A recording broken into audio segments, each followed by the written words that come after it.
You too, Carol. Thank you for joining, and I'm going to start the prayers now. Okay. Are there other people who are listening in online besides the 10 people whose pictures I see? I think this is it for now, but people do join at the last minute, so there may be more coming. Okay. So thank you again, everyone, for being here. And we can get started with the prayers now. Sure. Okay. To the teacher endowed, transcendent destroyer, one thus gone, foe destroyer, completely and fully awakened one, perfect in knowledge and good conduct, one gone to bliss, nor the world's supreme guide of beings to be tamed, teacher of gods and humans, to you, the Buddha endowed, transcendent destroyer, glorious conqueror, Shakyamuni, I prostrate, make offerings and go for refuge. When, O supreme among humans, you were born on this earth, you paced 7 strides and said, I am supreme in this world. To you, her wise, then I bow. With pure bodies, form supremely fine, wisdom ocean like a golden mountain, fame that blazes in the 3 worlds, winner the best, supreme guide, to you I bow. With the supreme sign, space like the spotless moon, color like gold, to you I bow. You are immaculate, the 3 worlds are not incomparable, wise one, to you I bow. Great, compassionate, protector, all-knowing teacher, field of merit and good qualities, vast as an ocean, Tathagata I bow. Through purity, freeing from attachment, through virtue, freeing from the lower realms, unique, supreme, ultimate reality, to the Dharma that is peace I bow. Having freed themselves, showing the path to freedom too, well established in the trainings, the holy field endowed with good qualities, to the Sangha I bow. Do not commit any non-virtuous actions, perform only perfect virtuous actions. Subdue your mind completely, this is the teaching of the Buddha. A star, a mirage, a flame on a lamp, an illusion, a drop of dew, a bubble, a dream, a flash of lighting, a cloud, see conditioned things as such. Through this merit may sentient beings attain the state of all-seeing, subdue the full faults, and be delivered from the ocean of cyclic existence perturbed by the waves of aging, sickness, and death. This ground anointed with perfume, flowers strewn on Meru, foreland, sun and moon, imagined as a Buddha land and offered to you, may all beings enjoy this pure land. Venerable holy gurus, in the space of your truth body, from billowing clouds of your wisdom and love, let fall the rain of the profound and extensive Dharma, in whatever form is suitable for subduing sentient beings.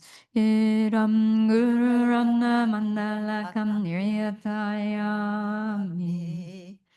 I take refuge until I have awakened in the Buddha, the Dharma, and the Sangha, by the merit I create by listening to the Dharma. Attain Buddhahood in order to benefit all sentient beings. I take refuge until I have awakened in the Buddha, the Dharma, and the Sangha. That I create by listening to the Dharma. I will attain Buddhahood in order to benefit all sentient beings. I take refuge until I have awakened in the Buddha, the Dharma, and the Sangha, by the merit I create by listening to the Dharma. I will attain Buddhahood in order to benefit all sentient.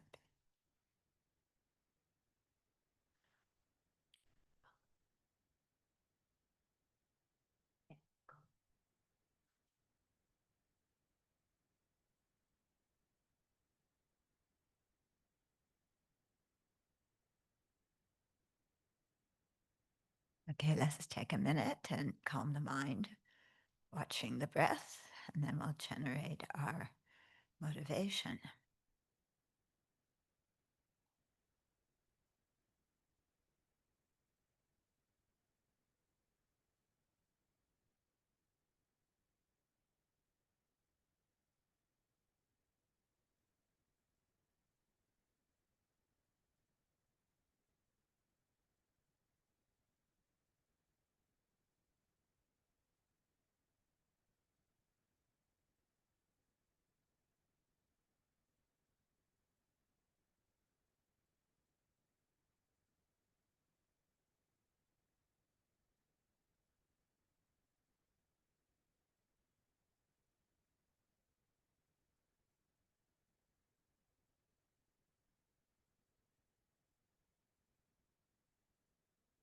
So to generate our motivation, I thought I would read from the book Vajrayana and the Culmination of the Path.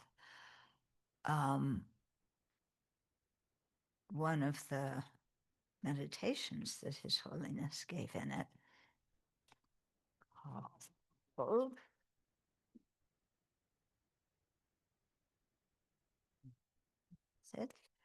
the all-encompassing yoga. Okay, and some of you may remember this because he often leads this. Okay.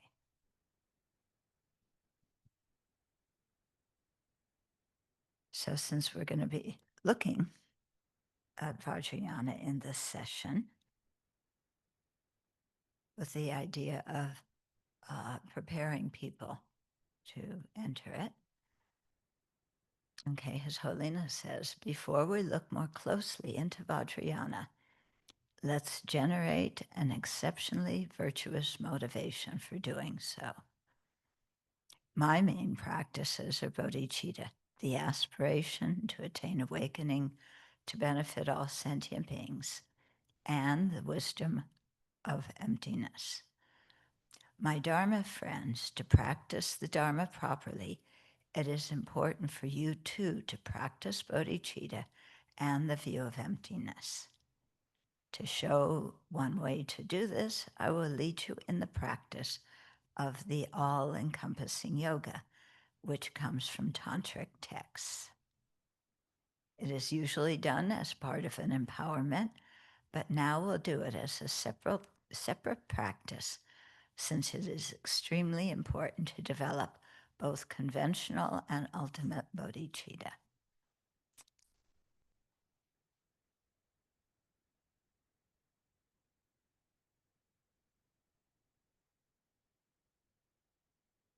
Okay, then the method to do this, His Holiness says,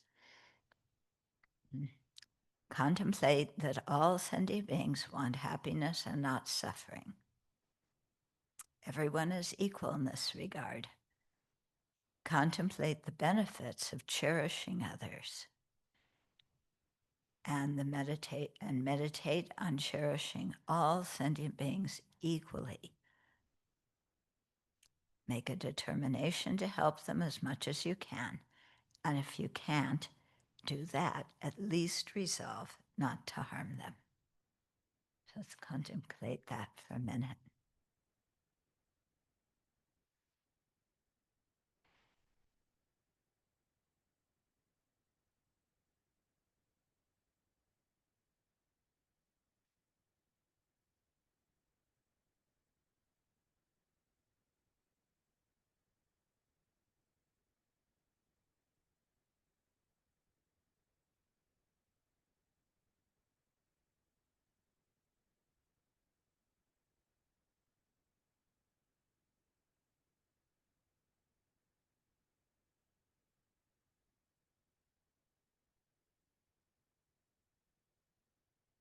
Then contemplate the four immeasurables.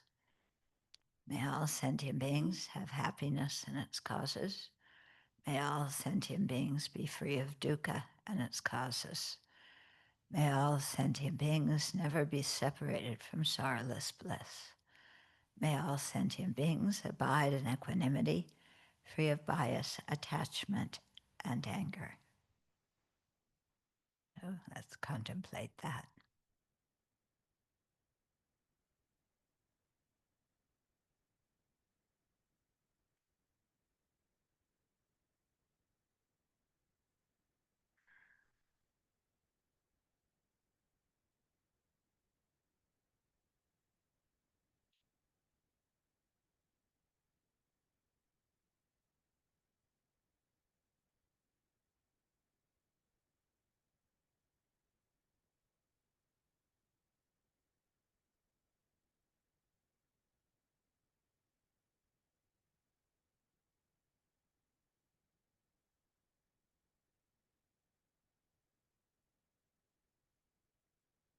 And then with that, make the determination to be able to guide all sentient beings to be free of dukkha and its causes.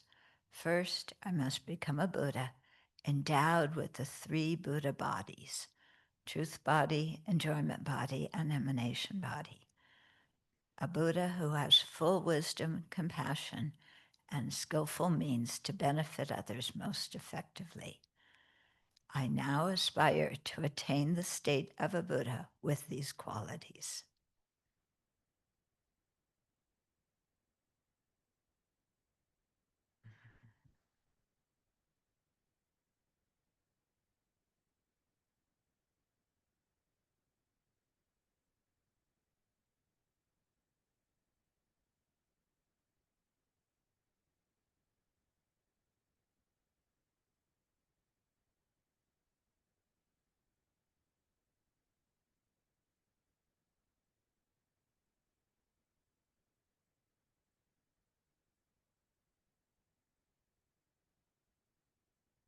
That is actually only half of the all-encompassing yoga.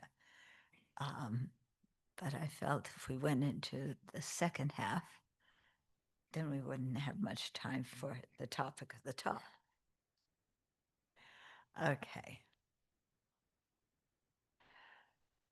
So, again, I'm going to read a little bit from this book, His Holiness's book, Vajrayana and the Culmination of the Path, with this beautiful painting of the medicine Buddha on the cover.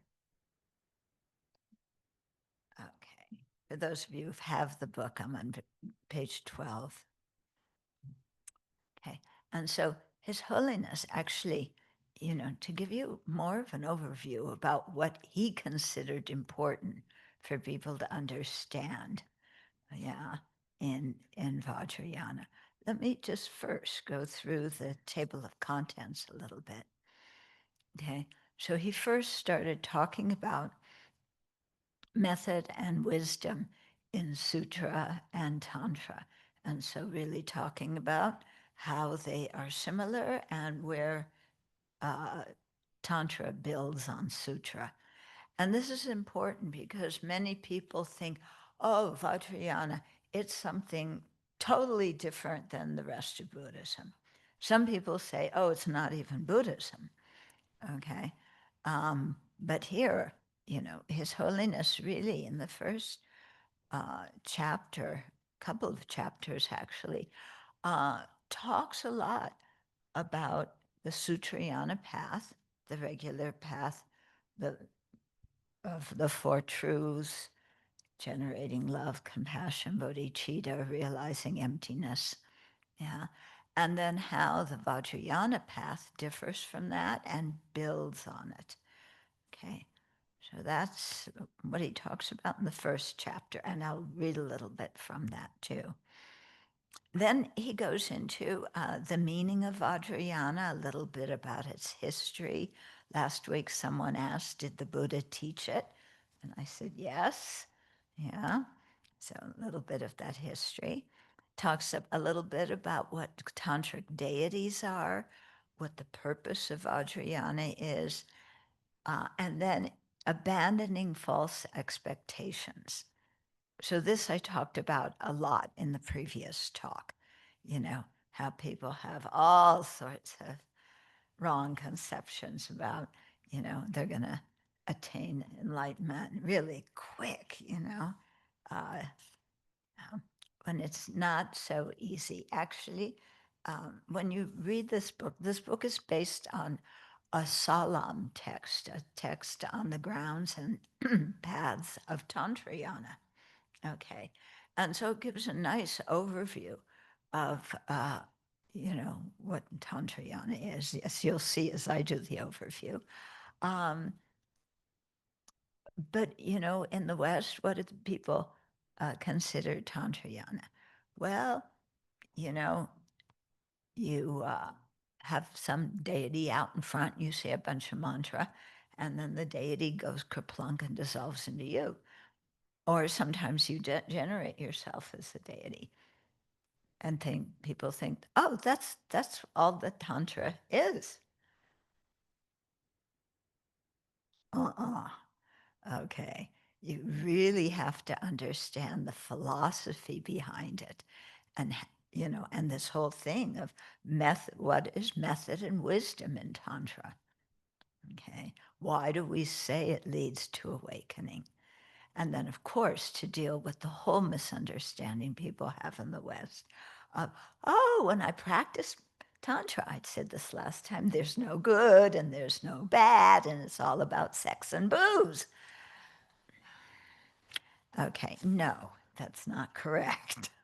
Okay, but you can see, it's because there's so many holes in people's knowledge of what it is. Okay, so he talks about abandoning false expectations. He talks about the qualities of a tantric teacher. It's not just any old person, yeah, and the qualities of tantric practitioners too. And then the chapter 3 is about entering Tantra. So he talks about empowerment, what we translated as permissory rights, and oral transmission. Now, you're going to go, wait a minute, I took an initiation and you're talking about those 3 things I never heard of. The term initiation is very confusing, okay? And often it's used to cover both empowerments and permissory rights, okay? An empowerment, yeah, is you are introduced to the deity. There's different ways of doing empowerments and different branches of it, but it usually introduces you to the deity practice so that with the idea that then you can generate yourself as the deity and then think of yourself as having the deity's body, the environment as a mandala, all your activities as the enlightening influence of a Buddha, and all your companions around you also as Buddhas and Bodhisattvas and deities. Okay, so that's what the that's what it the initial purpose of the empowerment is. And then there's different stages of practicing Tantra, so it empowers you to do those. But there's different kinds of empowerments depending upon which class of Tantra you take. Okay, there's 4 classes in the New Translation System. New Translation means the systems that are now known as Kagyu, Sakya, and Gelu. Okay, and so you have the Kriya Tantra, which is the quote quote lowest, yeah, which is actually quite advanced, and then Karya or Action Tantra, Yoga Tantra, and then highest Yoga Tantra. Okay. So they have different initiation, different empowerments for them, okay? And when you take an empowerment like that, you usually take certain precepts. certainly you should have refuge from before in the Buddha Dharma Sangha and have hopefully all of the 5 lay precepts. If not, then however many you have. And then, depending on which class Tantra it is, then there's, you may or may not take Tantric precepts. And then there's also some other, things that you should do or shouldn't do, but that varies according to the class of Tantra. Okay, so that's about what I'm calling empowerments. Okay, then the other one, permissory rights. Yeah, so we made up this term because there's no English translation that's often used, and it's important to differentiate empowerments from permissory rights. Permissory rights also introduce you to the deity, but you do not do any visualizations of generating yourself as the deity, and unless you have a prior empowerment, you cannot, with the permissory right, you can visualize the deity in front and do different things, but you don't self-generate, okay? If you have an empowerment from before, then with the permissory right, you can also do that, okay? So the ceremony for the permissory right is different than the one for the empowerments, yeah. Okay, and then oral transmissions are when a teacher reads a text and you listen. The idea being that, by listening, the seeds of understanding and actualizing that text are planted in your mind. Okay. Okay. So this chapter 3 talks about, all those ways of entering Tantra, preliminary practices, the different Nunjo practices, doing 100,000 of this and 100,000 of that, uh, everybody asks, why 100,000? One teacher said, because it gives you the opportunity to do one with a really good motivation and a focused mind. Yeah, because our mind so easily is in la la land. Okay. Uh, then he talks about different rituals, what you do after you receive empowerments, the tantric ethical restraints and the various commitments that you take, especially in highest yoga tantra, but the tantric ethical restraints you also take in yoga tantra. Okay. Then what to do if you take empowerment prematurely? Because like I was saying last time, a lot of people walk into a Dharma center, they're wrong, they're brand new, and people say, oh, come in and do this. And, you're blown away. And then you find out that maybe you wound up taking some precepts and some commitments, and you go, this was my first Dharma teaching. So he gives some advice about that. It's better don't take it prematurely, yeah, because then if you're in a hurry to do it, and then you can start to resent it when you find that you have daily commitments to do. And it's like, well, they didn't tell me that beforehand, and I'm busy, and I don't even understand what this is. So that's why, go slowly, know what you're doing. He talks about the practice of sadhanas. Sadhanas are the text that describes the practice of a particular Buddha. Okay. He talks a little bit about unusual behavior, because people think, Tantra. Let me see if there's something in there I should read to you right away. Yeah, quick. You know. uh,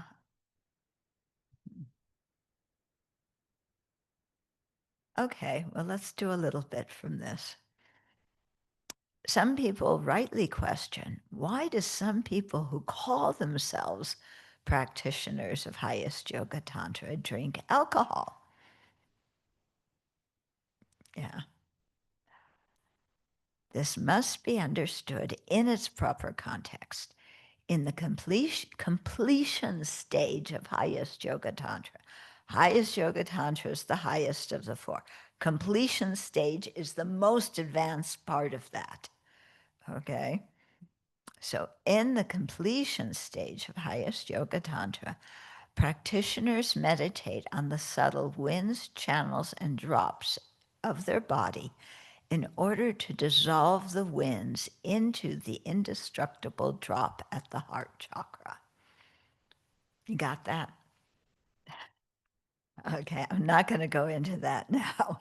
Okay, but it's, doing things with the subtle body and the energies in it. Okay, for yogis with stable renunciation,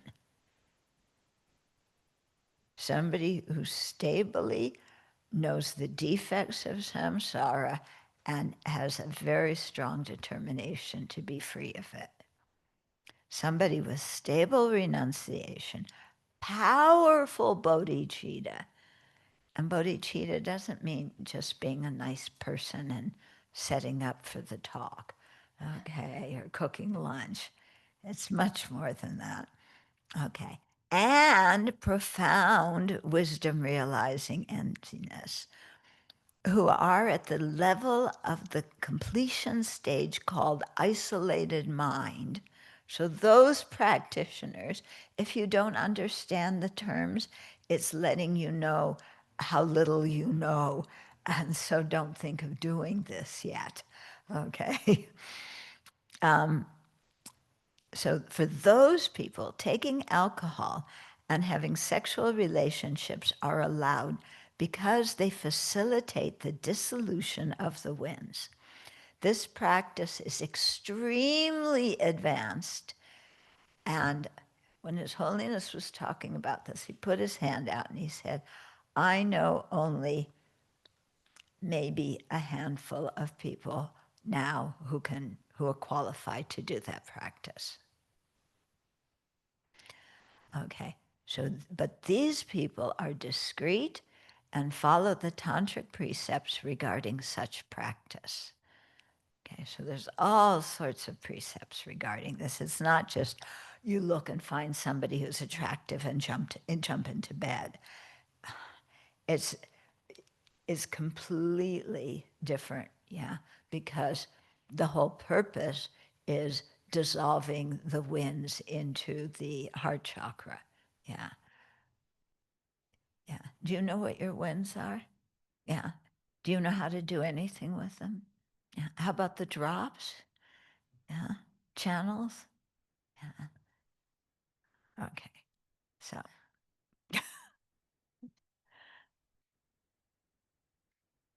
His Holiness continues, ordinary practitioners of Tantra, including most people who attend tantric empowerments these days, are not at that level, and those who have taken the precept to abandon intoxicants should abide by that.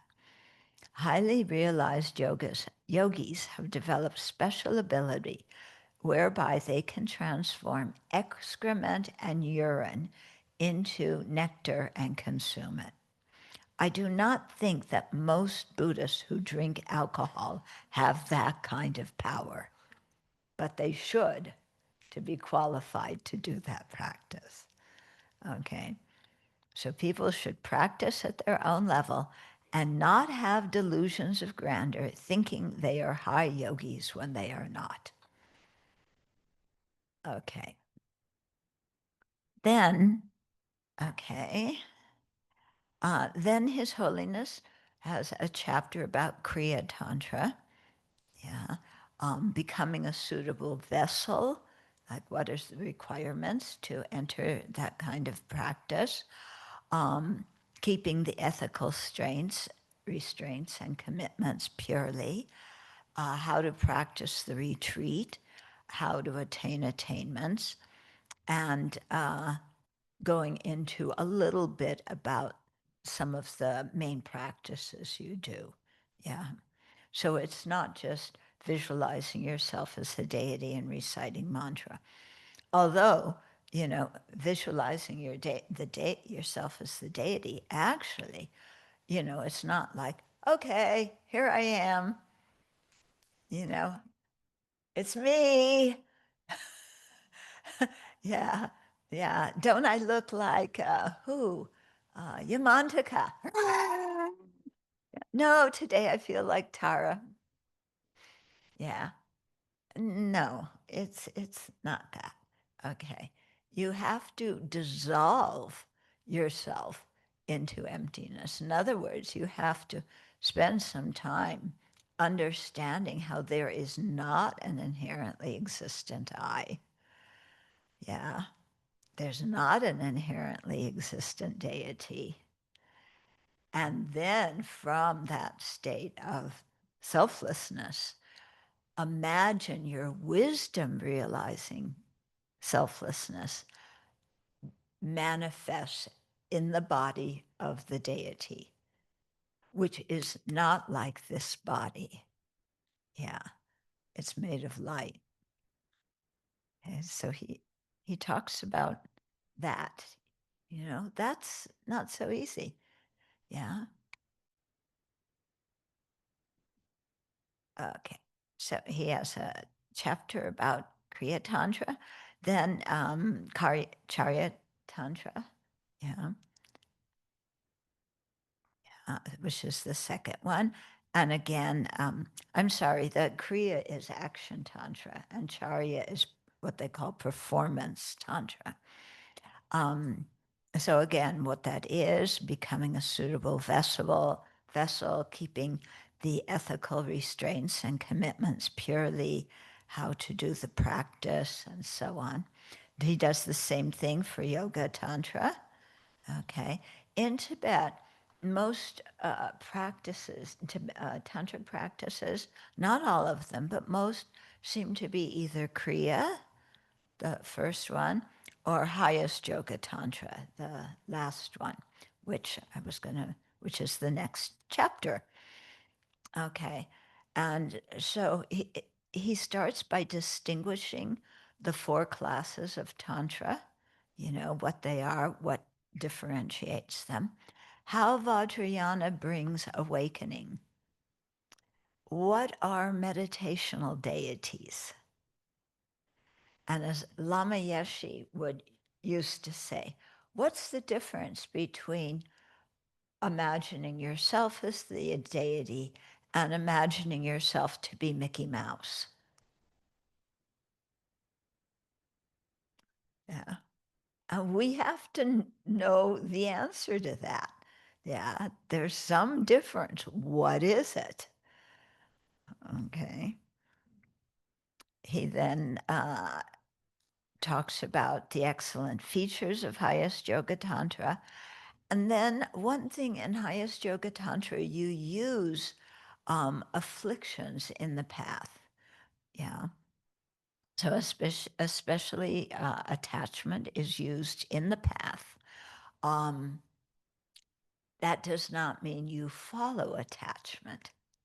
You take the energy of attachment and flip it so that you use it in the path. Okay. There's different things in Tantra that are similar to what we ordinarily do, but are also totally different in how they work. For example, people say, why do you say so many mantra? Amana baby, amana baby, amana baby, amana baby, amana baby, amana baby, amana baby, amana baby, amana baby, amana baby, amana baby. Yeah. Is that how you do it? No. Maybe that's how we do it. Okay. But when you're really chanting mantra and focusing on it and, thinking of what it means, understand why you're chanting it, yeah, then what you're actually doing is taking our normally, what do? We have a lot of monkey mind chatter going on in our mind, don't we? All the time, we're running a commentary on everything around us. Yeah, like it was said today and yesterday and most days in the BBC talks, the chatter in the mind. I like this, I don't like that, I want this, I don't want that. Why is this person doing this? Why aren't they doing that? I'm so unhappy, this practice. Nobody understands me. Everybody picks on me. It's been this way my whole life. I'm totally inferior to everybody else. I'm actually better than them, but they don't recognize it. But I hate myself because I make so many mistakes. Sound familiar? When you're chanting mantra, you're taking that tendency with all those namtok, as the Tibetans call it, superstitious thoughts, proliferations. Yeah, you're taking the tendency for those and you're channeling it into chanting mantra. Yeah. So instead of saying, I'm inferior, I can't do anything right, you're saying, oh, mani padme hum, oh, mani padme hum, mani padme hum. Okay. So it's taking a bad habit and flipping the energy. Okay. Similarly, why do we do visualizations in Tantra practice? Some Buddhist traditions say, if you're visualizing, you're not meditating, because visualization is just, you're visualizing everything you like, everything you don't like, everything you want. Yeah. Yeah. Why do we do visualization?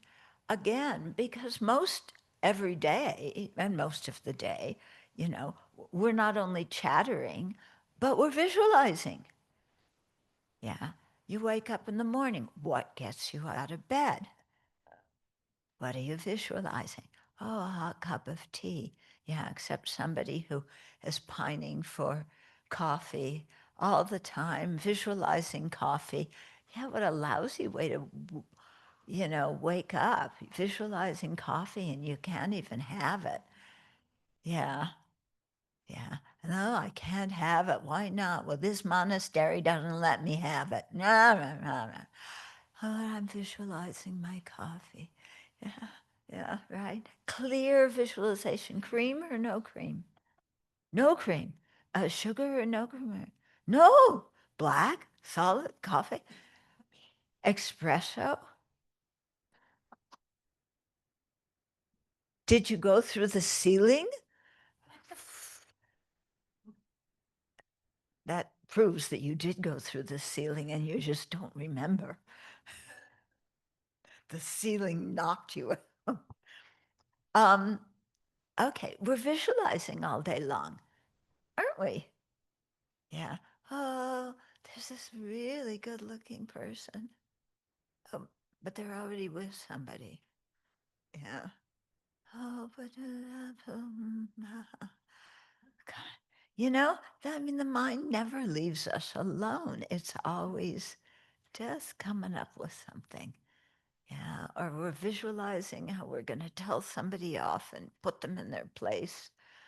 So visualization in Vajrayana, you're taking that same tendency to visualize, and you're not visualizing garbage and objects of attachment and aversion. Yeah, you're imagining yourself in a pure form and thinking, oh, I have bodhicitta now. What would it be like to act with bodhicitta? Yeah, I have an understanding of emptiness now. What would it feel like to have that? So it's getting you to visualize being what they say in Vajrayana is you take the path as the result. Yeah, so you practice the path, transforming it into the result. Okay. So then he talks about, how to cultivate serenity and insight, shamatha and vipassana. Because highest yoga tantra especially has different ways to do that. Usually in the Sutrayana practice, you do first you do serenity, and then you know do insight. But in highest yoga tantra, you can practice both at the same time, develop both at the same time. When I tell you what the visualization is, it's not easy. We'll see if we get to that in this session. Okay, then they talk about, the degeneration stage meditations. That's focusing when you're generating yourself as the deity. And then the completion stage meditations, when you're actually, really are getting through practicing completion stage based on everything else, getting close to awakening. Okay. And then he also talks about the post-meditation time. What do you do in the break time? Okay, then there's a whole chapter about the tantric perspective of body and mind, talking about the coarse body like this, our coarse mind that is operating on a daily basis, then a subtler mind that comes, when the mind calms down a bit, and then a very subtle mind, which is only becomes manifest at the point of death. Okay.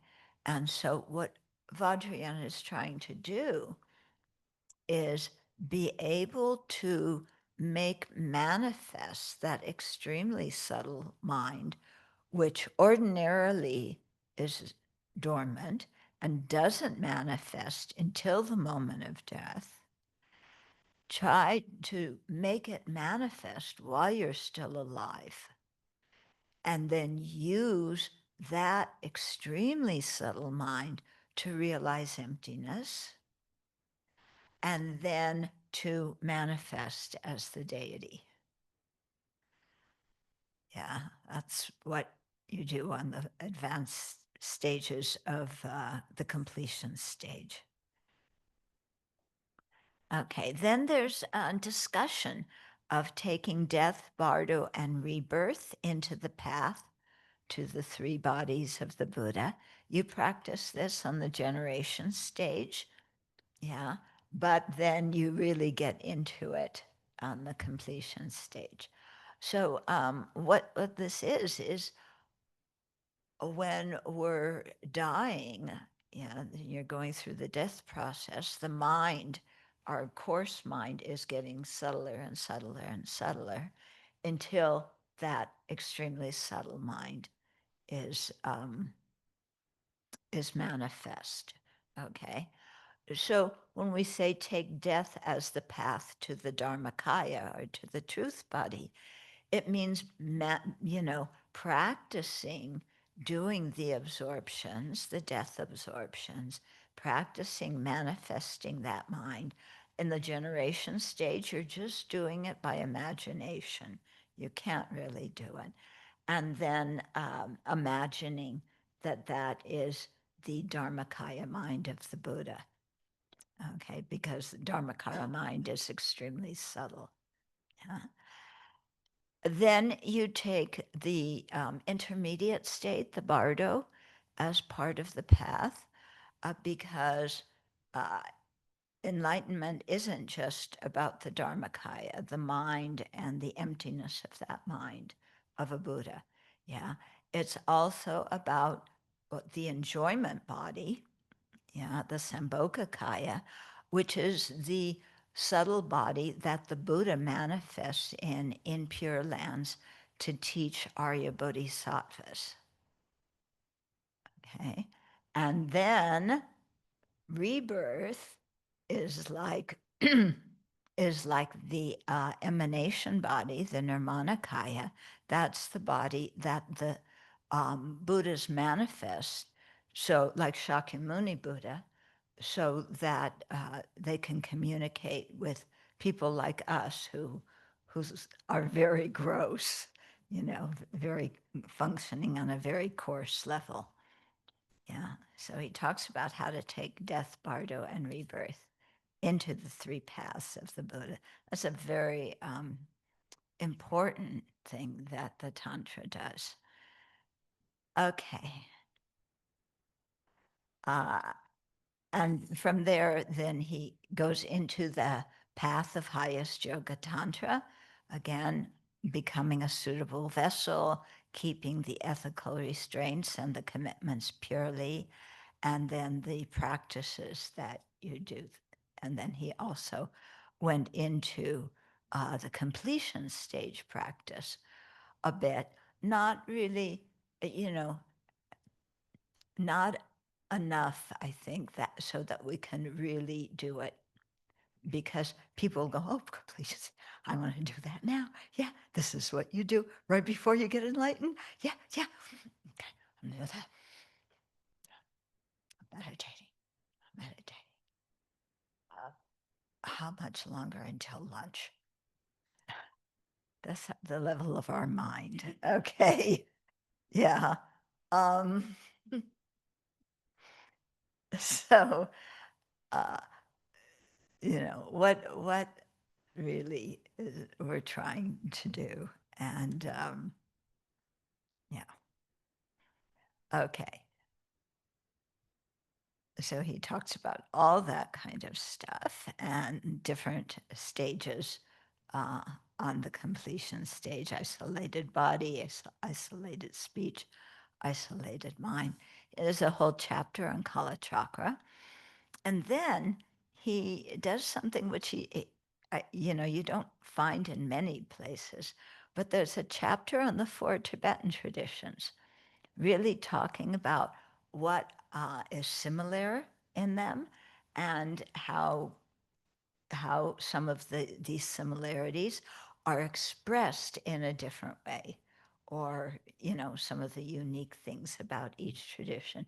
And this is something His Holiness is uniquely qualified to do, because he may have one tradition that he mainly practices, but he practices all of the traditions. Yeah. And and he really encourages people not to be sectarian, but to really appreciate all the traditions, not only within Tibetan Buddhism, but all the Buddhist traditions that are alive. And he's always telling us not to criticize any of the Buddha's teachings. In fact, it's one of the major bodhisattva vows, disparaging other traditions. Because if you think, the Buddha taught all of this, okay, I found one tradition that fits me, but that doesn't mean that other traditions aren't so good. It's like going to a smorgasbord, kind of, or a buffet dinner, yeah, or even here. Some people like rice and some people like noodles. Yeah, it doesn't really matter which you take. Both, nourish you in one way or another. Okay, so he says that about all the Buddhist teachings. For the people who practice them, it nourishes them. So it's the teachings of the Buddha, and the Buddha was very wise to give a variety of teachings in order to meet the diverse needs of people who have very different needs and very different dispositions and very different interests. Okay. Then he talks about how some of these different traditions come to the same point. And then there is a chapter on the four mindfulnesses in Tantra, which we will also chant tomorrow after lunch. We do it every Friday. Okay. And then the very last chapter is entitled Epilogue, Advice for My Disciples. Yeah, it's interesting. The very last chapter in the very last of 10 volumes, yeah, then he gives the advice for his students. Now, why didn't he do this at the beginning? What? Yeah, that's one reason, so that we read everything else before and understand, develop some understanding.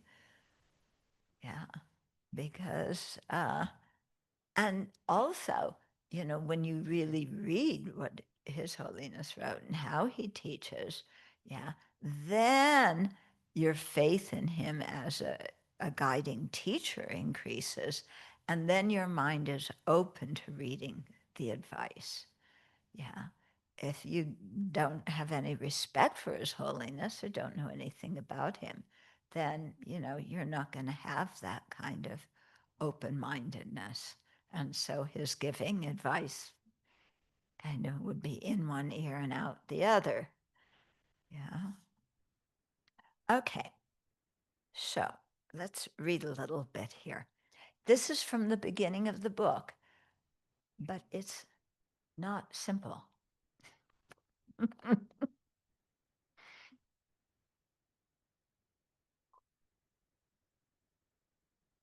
Okay, so page 12, look how big the book is. Yeah, and this is page 12, baby beginning. Okay, the section is called Wisdom and Paramitayana and Vajrayana. Do you know what Paramitayana is? Yeah, what is it? Perfection vehicle. Is it the same as Sutrayana? Is it the same as Sutrayana? Why not?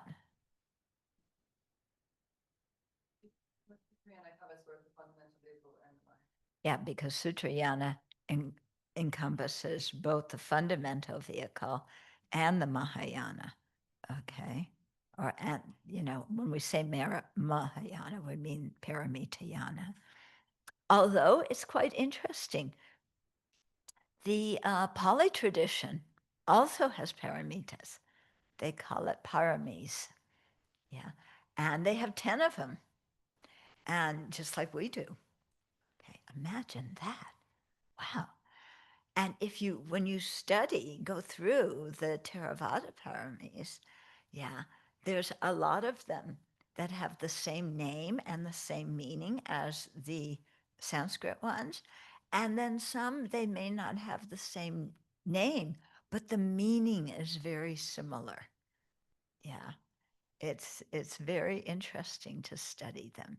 Yeah, and this was put out by Venerable Buddhaghosa in 5th century. Yeah.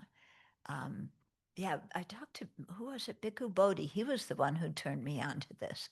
And he said that he thinks that Buddhaghosa may have read some of Asanga's texts because there's some similarity when they talk about the paramitas. Isn't that interesting? Yeah.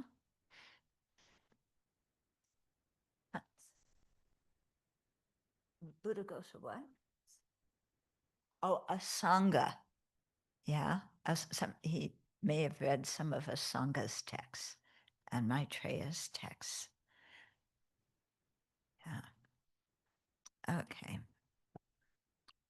So the way in which method and wisdom are practiced in Sutra and Tantra is, here I say Sutra and Tantra, it means Sutrayana and Tantrayana, but it's short, fewer syllables.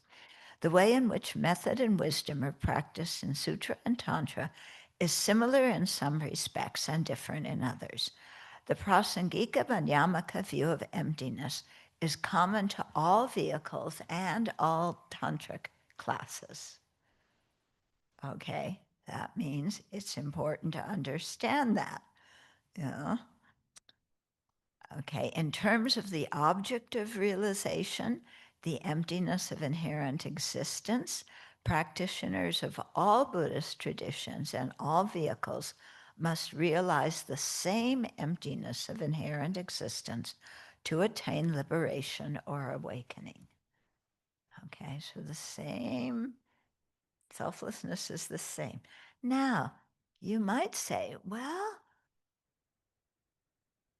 I'm not sure, In the Pali tradition, the Buddha keeps emphasizing the selflessness of the person. He doesn't talk much about the selflessness of phenomena, in the Nikayas. So is it the same emptiness? When you delve into it, and study it more, you see, yes, it is. But sometimes you have to look at other texts too. The what's it called? Iti. Yeah, that one. Yeah. Um, yeah. When you read some of the verses in that text, they sound just like Nagarjuna. Yeah. And when we get into the volumes about, I think especially volume 8, Realizing the Profound View, there we go into some of the different methods for realizing selflessness, both the selflessness of persons and of phenomena.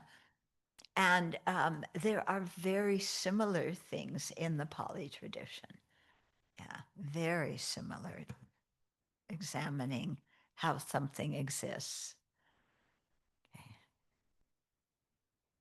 Okay.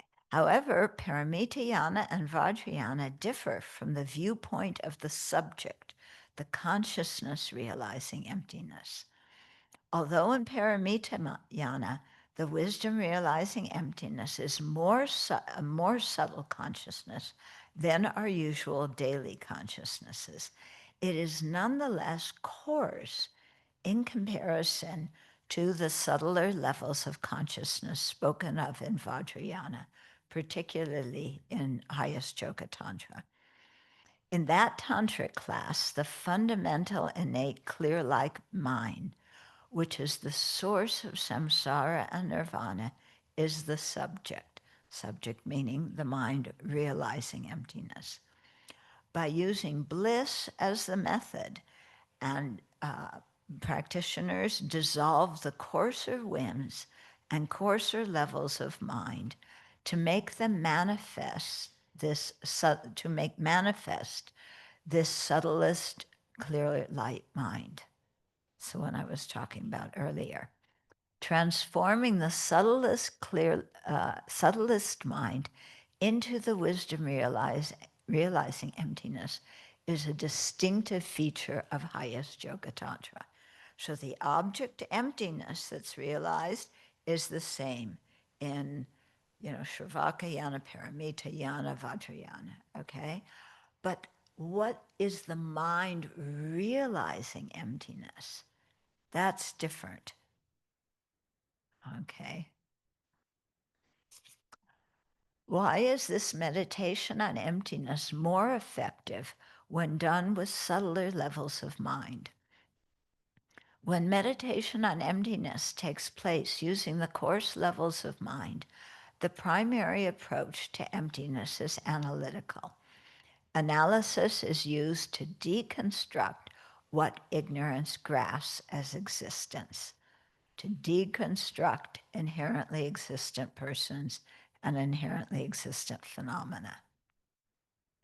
When the level of mind being used to meditate on emptiness is the subtlest consciousness, the mode of meditation on emptiness is stabilizing, not so much analytical, allowing the mind to be fully concentrated and immersed in the ultimate nature of reality. Does that mean you don't do analytical meditation then? No. Okay. what happens when you're able to unite serenity and insight, shamatha vipassana, is that the analysis, when you get really close to doing that, the analysis itself makes arise the pliancy, that mental factor of pliancy. Yeah. Before, when you're just practicing sutrayana, when you're developing serenity, it's stabilizing meditation, concentration meditation that makes the pliancy arise. In Vajrayana, at this level here, the analysis itself makes it arise. Okay. And then you get that subtlest level of mind. Okay. So when the level of mind being used to meditate on emptiness is the subtlest consciousness, the mode of meditation on emptiness is stabilizing, allowing the mind to be fully concentrated and immersed in the ultimate nature of reality. Okay. Analysis is a coarser consciousness. In Sutrayana, analytical meditation is required to cultivate insight because analysis brings greater clarity to the ascertainment of emptiness, because you have to know what is being negated and then to negate it. It is just sitting there closing your eyes and saying empty, empty, empty, empty, like a cow. I always thought, people say, holy cow. Maybe that's because people think cows don't think, and, oh, what's meditation? Don't think. Yeah. Holy cow. No. Okay. However, in Vajrayana, where the meditative approach is primarily non-conceptual, because you've done a lot of analysis before, greater clarity of the ascertainment of emptiness is attained by making manifest ever more subtle states of mind. This is done by dissolving the coarser winds and minds through stabilizing meditation and making manifest the subtlest mind, which is then used to ascertain emptiness. Since analysis would make the coarser levels of mind return, Tantric yogis who have gained the correct view by following the Sutrayana path, okay, now engage in stabilizing meditation so that the subtlest mind is in deep concentration on its own ultimate nature. I was asking one time during the interviews with His Holiness, I was saying, usually when we learn about emptiness, we start with the emptiness of the person, yeah, and then the emptiness of phenomena. Of course, emptiness of phenomena includes the mind. But I asked him, why is mind emphasized, the emptiness of the mind emphasized so much in Tantrayana, even more than the emptiness of the person? It seemed to me, maybe it's not emphasized more, but it seemed to me like that. And His Holiness says that's because it's especially profound when the mind understands its own ultimate nature directly. Yeah, got that? When the mind understands its own ultimate nature directly.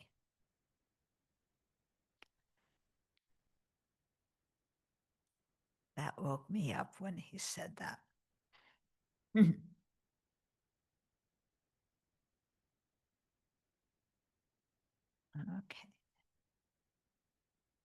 Thus, the role, okay, since analysis would make coarser levels of mind return, Tantric yogis who have gained the correct view by following the sutra path now engage in stabilizing meditation so that the subtlest mind is in deep concentration on its own ultimate nature.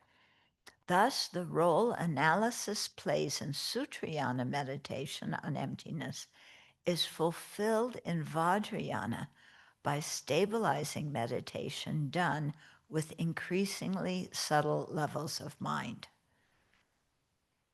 Okay, so the ability to use the subtlest level of mind is really something very advantageous. Yeah. Do you have any idea what your subtlest mind is? No? Yeah. Okay. The subtlest mind is the actual substantial cause of the omniscient mind. Yeah. So we have the substantial cause of the omniscient mind already.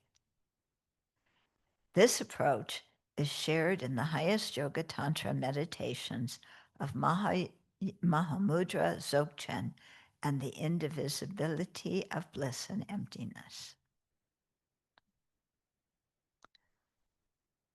The primordial innate clear light mind is devoid of the elaborations of the temporary coarser states of mind. What are the elaborations of our coarser states of mind? Yeah, grasping inherent existence. Yeah, attachment, anger, jealousy. Yeah. When this subject, the innate clear light mind, perceives the object, clear light emptiness, it eradicates obscurations very quickly. In contrast, the wisdom realizing emptiness as described in the Paramitayana is not as strong, and thus it takes eons longer to eliminate obscurations. So this is one of the reasons why they say that Tantra is quicker. There's other reasons as well. The 10th ground bodhisattvas in the Paramitayana know the object clear light emptiness very clearly and purely and are absorbed in it non-dually in meditative equipoise. However, they are not successful in knowing the subject clear light, for the method to actualize this is taught only in highest Yoga Tantra. It's not taught in Sutrayana. By employing techniques to make manifest the innate clear light mind, which is totally free from all pollutants and free from the dualism of the coarser levels of mind, tantric bodhisattvas quickly eliminate defilements. When all obscurations have been eliminated, they actualize the union of no more learning of the illusory body and clear light. This is the attainment of Buddhahood. So there, the illusory body refers to the form bodies, the rupakayas of the Buddha, and the clear light refers to the mind, the dharmakaya of the Buddha. Okay. Furthermore, you mean there's more after that? Oh, goodness. Yeah. Furthermore, to actualize an omniscient mind, we must cultivate its substantial cause. This is not just any consciousness, but a consciousness with an enduring continuity. Most of our consciousnesses now, they absorb. We have human level sense consciousnesses. At the time of death, we lose those. We get the sense consciousnesses of whatever our next rebirth is going to be. Even from, while we're human beings, sometimes our auditory consciousness is functioning and sometimes we're asleep and it doesn't function. Okay, so our ordinary sense consciousnesses are not consistent, yeah? The subtlest clear light mind is, okay, when it's manifest. Okay. polluted states of mind, such as the afflictions, are adventitious and temporary. Yeah, you're angry one moment, you're happy the next. Yeah, our moods don't stay. Okay, they arise at certain times and then disappear. Whereas the mind, whose nature we want to realize in order to become omniscient, should be eternal, because Buddhahood does not cease. Yeah, so we need a mind that isn't going to cease. Our sense consciousness ceases. Even our coarse mental consciousness of the human realm, that ceases, and then we take up a mental consciousness of whatever realm we're born into. Okay. In addition, we want to realize the emptiness of the mind that has never been polluted by afflictions or their latencies. Okay, this unpolluted, everlasting mind is the fundamental, innate, clear light mind. Sometimes it is said that the view in Sutra and Tantra is the same. Here, review refers to the object, emptiness. This is the same in Sutra and Tantra. However, view can also mean the subject, the consciousness that views. In this case, as noted above, there is a difference in views between Sutra and Tantra, in that in Tantra, the consciousness viewing emptiness is the great bliss, a subtler consciousness that is not spoken of in Sutra. Okay, does that great bliss become manifest? By learning about the subtle body and the winds and channels and drops, and being able to move the winds and drops in certain ways. Yeah, and that generates a blissful mind, and then you use that blissful mind. You bring it together with the subtlest mind and use that to realize emptiness. Okay.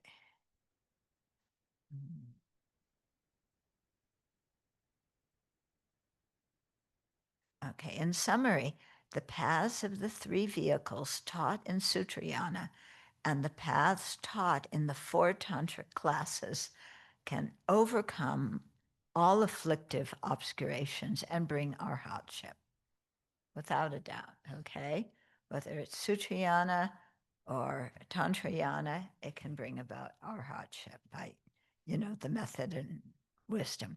However, only the path taught in highest Yoga Tantra is capable of overcoming all cognitive obscurations completely. So afflictive obscurations are the afflictions and their seeds, the klesa and their seeds, and cognitive obscurations are the latencies, the bakchak of the afflictions, and the subtle dual view that they cause.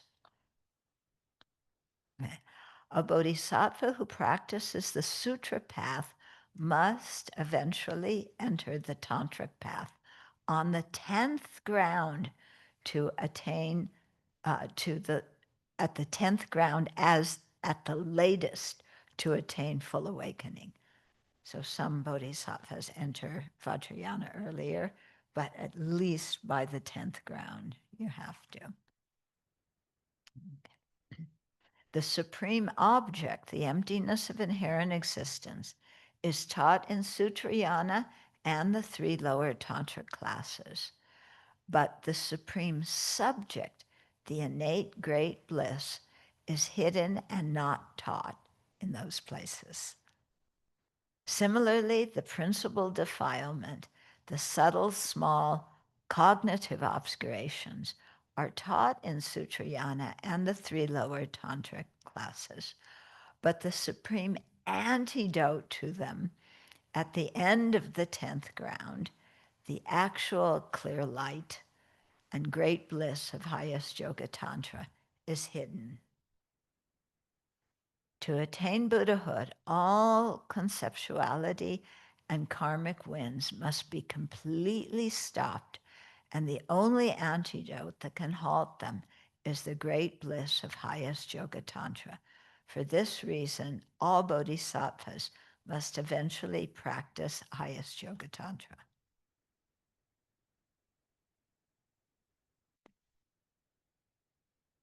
Okay. The next section that was a section on wisdom in Tantrayan. Now he goes into method in Paramitayana and Vajrayana.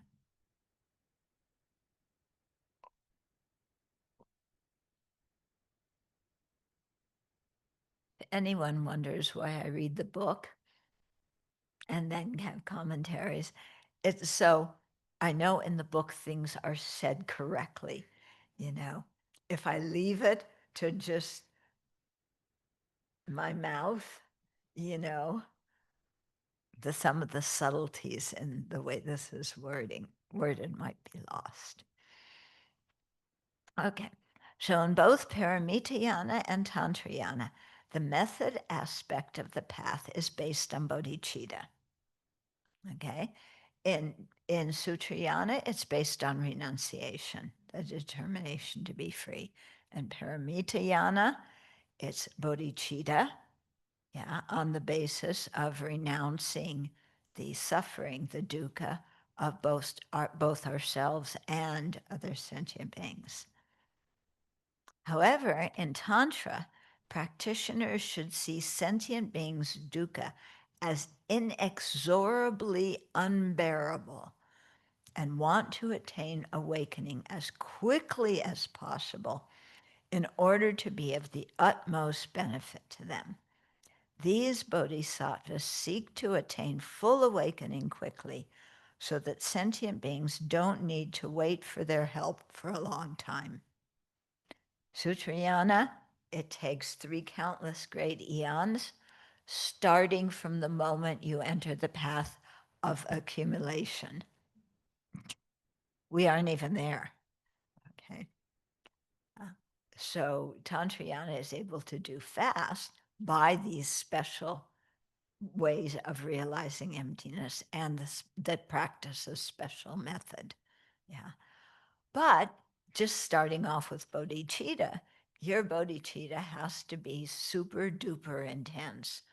That's why in the, like when we do either the Tara practice or the Lama Chopa practice, there's a regular verse generating bodhicitta, and then there's a special verse that says quickly and more quickly. Yeah, that's, really emphasizing the tantric way that our compassion has to be, beyond top notch. Yeah. What do you think? Are we at bottom notch yet? Yeah. We're getting there slowly, slowly. We're better than we were before. Yeah. Even if it's just this much better. Look, listen, this much better is a lot. When your mind is totally out of control, you grow a little bit, that, it's noticeable. Then you keep practicing and keep growing. Yeah. Okay. Thus, the compassion of bodhisattvas who practice Vajrayana is much more intense, propelling them to seek awakening in this very lifetime, rather than in 3 countless great eons through the practice of Paramitayana. Okay, so it's bodhicitta that makes them seek Vajrayana, and why attaining enlightenment in this life becomes important. All the people that you meet who are saying, I practice Vajrayana, why did they take empowerment? Was it with the motivation to attain to realize emptiness and attain full awakening really quickly because you can't bear the suffering of sentient beings? Or was it so that I could say, oh, I was at that, in, one of our stupid things that we do. Yeah. I was at an empowerment with the Dalai Lama and I got some holy water and that.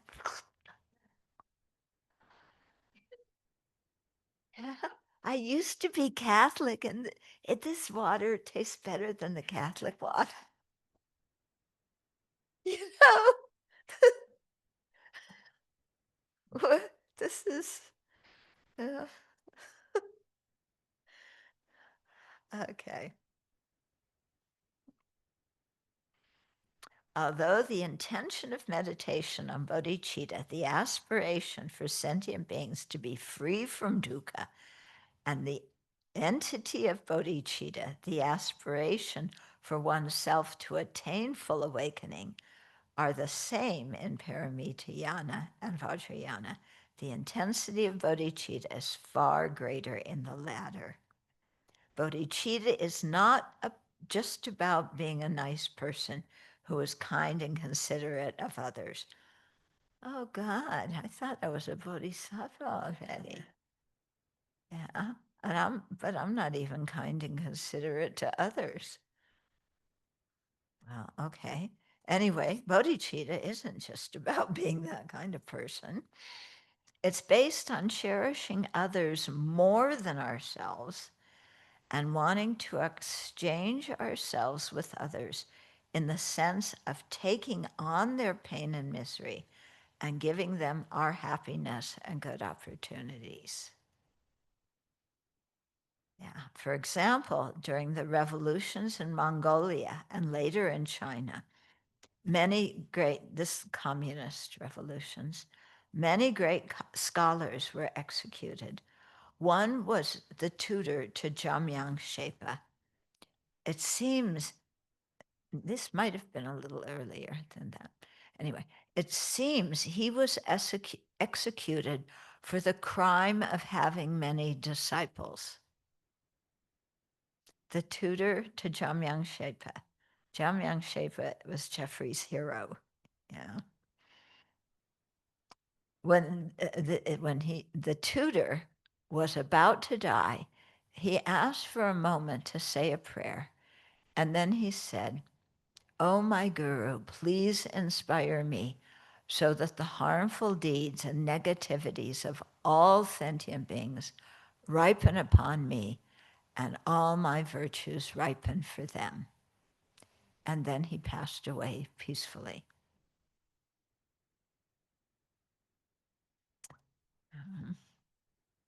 Both Paramitayana and Vajrayana practitioners engage in the essential bodhisattva activities of the 6 perfections and the 4 ways of gathering disciples. The difference in method between these 2 vehicles is that method in Vajrayana also involves taking the result into the path. Did I say before taking the path into the result? If I did, I got it backwards. It's taking the result into the path. Okay, that is, practitioners imagine having the 4 purities of a Buddha: the pure body of a Buddha, the pure environment of the mandala, pure enjoyments, and the pure actions of an awakened one. This enables them to accumulate merit quickly.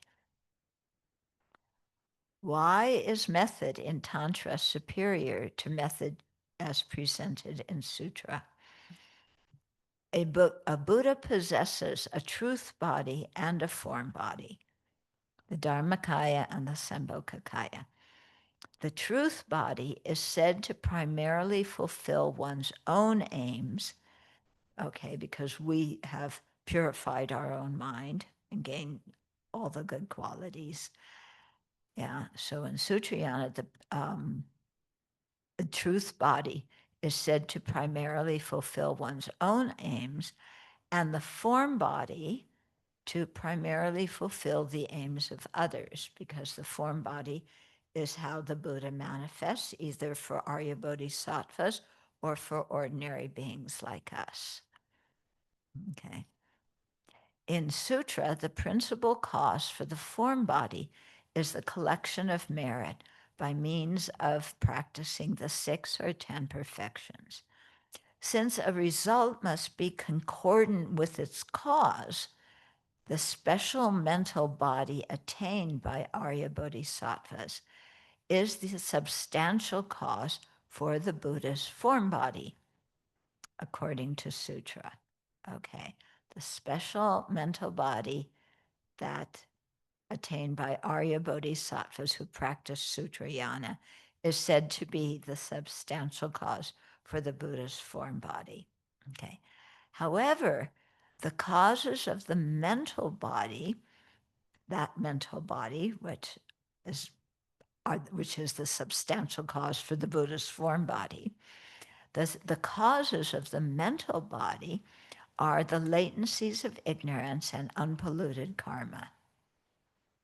How can this mental body, born from the impurity of the latencies of ignorance, serve as the substantial cause of a Buddha's enjoyment body?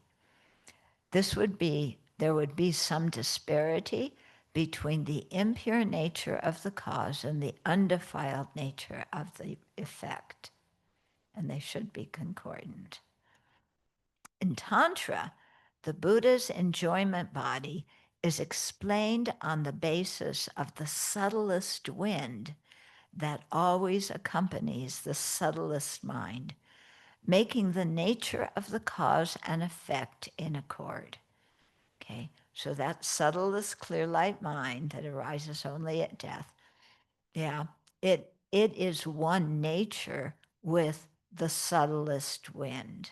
Okay, so we have coarse winds, just like we have coarse minds, yeah, and then extremely subtle wind that is with the extremely subtle consciousness. Okay, so there, in Tantrayana, that extremely subtle wind becomes the substantial cause for the Buddha's form bodies. Yeah, that's what he's going to say. The substantial cause for the form body is the illusory body in Tantra, the body of the deity created from the subtle winds and assumed by a yogi on the completion stage. Okay, so you have to produce this illusory body on the completion stage. And it is made from the winds, these subtlest winds that accompany the subtlest mind. Preliminary to this, practitioners meditate on the pure appearance of themselves as the deity and on the divine identity of being the deity on the generation stage. In Sutrayana, the causes for the truth body and form body are created separately because method and wisdom are practiced by different minds. During meditative equipoise on emptiness, the wisdom realizing emptiness, is the wisdom side of the path, is complemented by bodhicitta, the method side of the path. Okay, but those two minds do not arise at the same time. Yeah, your meditative equipoise, they say it's held by bodhicitta because before you enter that equipoise, you generate bodhicitta. Yeah.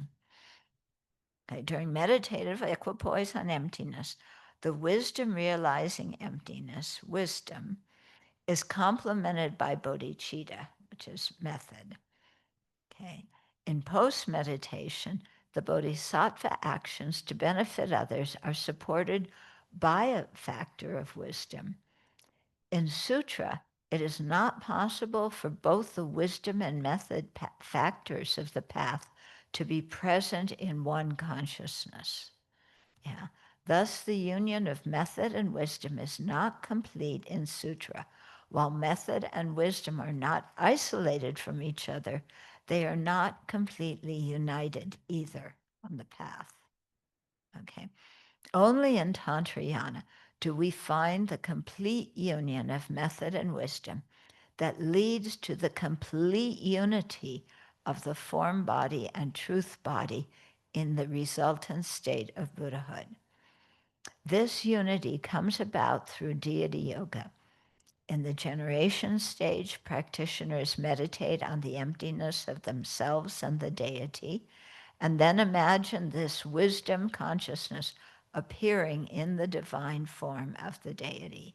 So that's, you have the method, the wisdom side, meditating on emptiness, and the method side, imagining appearing in the form of the deity. At the same time, the meditator ascertains and is mindful of the emptiness of the deity. This is the wisdom aspect. In other words, just visualizing oneself as the deity is not deity yoga. One must also include meditation on emptiness and the wisdom realizing emptiness appearing in the form of the deity. So remember at the beginning, I asked you what's the difference between imagining yourself as the deity and imagining yourself as Mickey Mouse? This is one of the differences, okay? Okay, yeah, I think this is a good place to stop. Yeah.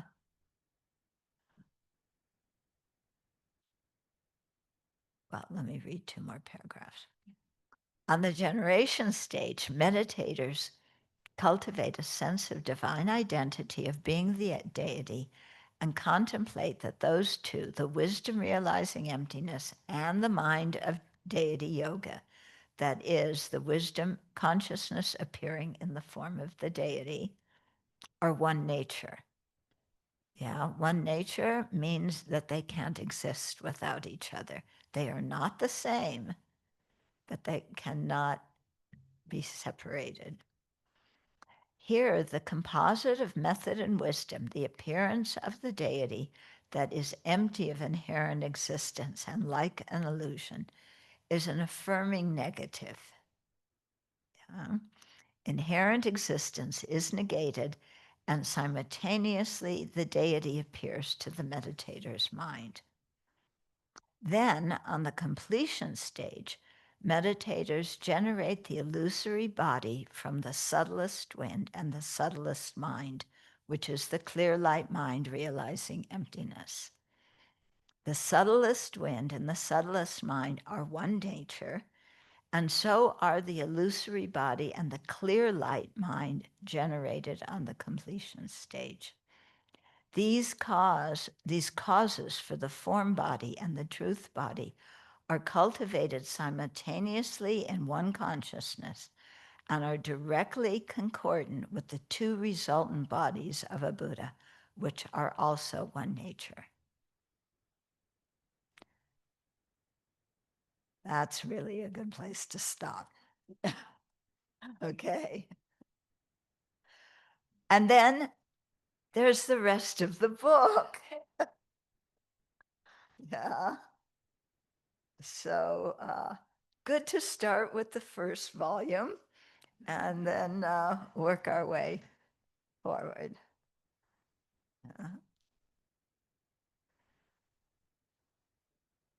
Okay.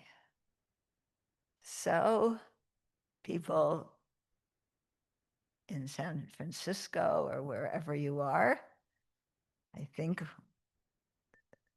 that's the end of the talk. And may we all realize, yeah, this unity of the illusory body and clear light mind and attain full awakening.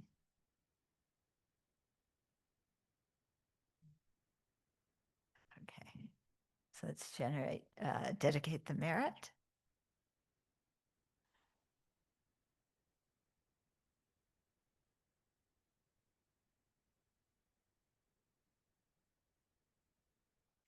May the spiritual teachers who lead me on the sacred path, and the spiritual friends who practice it have long life. May I pacify completely all outer and inner hindrances. Grant such inspiration, I pray. May the lives of the venerable spiritual mentors be stable, and their virtuous actions spread in the 10 directions. May the light of Lobsang's teachings dispelling the darkness of the beings in the 3 worlds always increase. Iram Guru Ramna Mandalakam Niryatayami. Due to this merit, may we soon attain the awakened state of Guru Buddha, that we may be able to liberate all sentient beings from their suffering. May the precious Bodhima, not yet born, arise and grow. May that born have no decline, but increase forevermore in the snowy mountain pure land. You're the source of good and happiness, powerful Tenzin Gyatso Chenresi. May you stay until samsara ends. Thank you so much, Venerable Children. I'm just showing the Treasury of Lives. If you want to visit their website, they are preserving the stories of many great female practitioners and teachers over the years, and they are essentially also joining with us in sponsoring this year of Women of Wisdom. So thank you so much, Venerable Children. Thank you, everyone. Thank you, Venerable Carol. Come up and visit us at the Abbey. Too. Thank you. Thank you so much. And thank you, everyone, for joining tonight.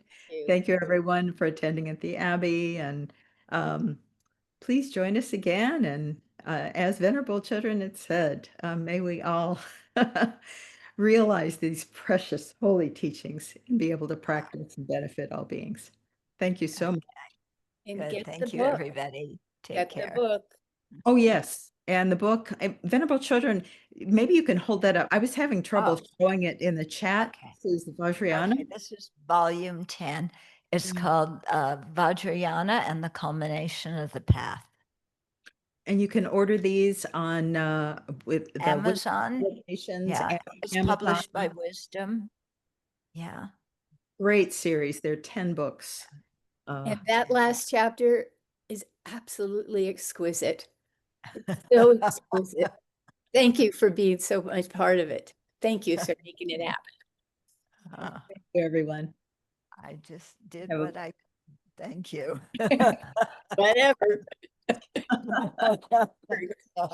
Oh, Thank you. okay. You. Good. Thank Okay. you, everybody. Bye-bye. Bye-bye.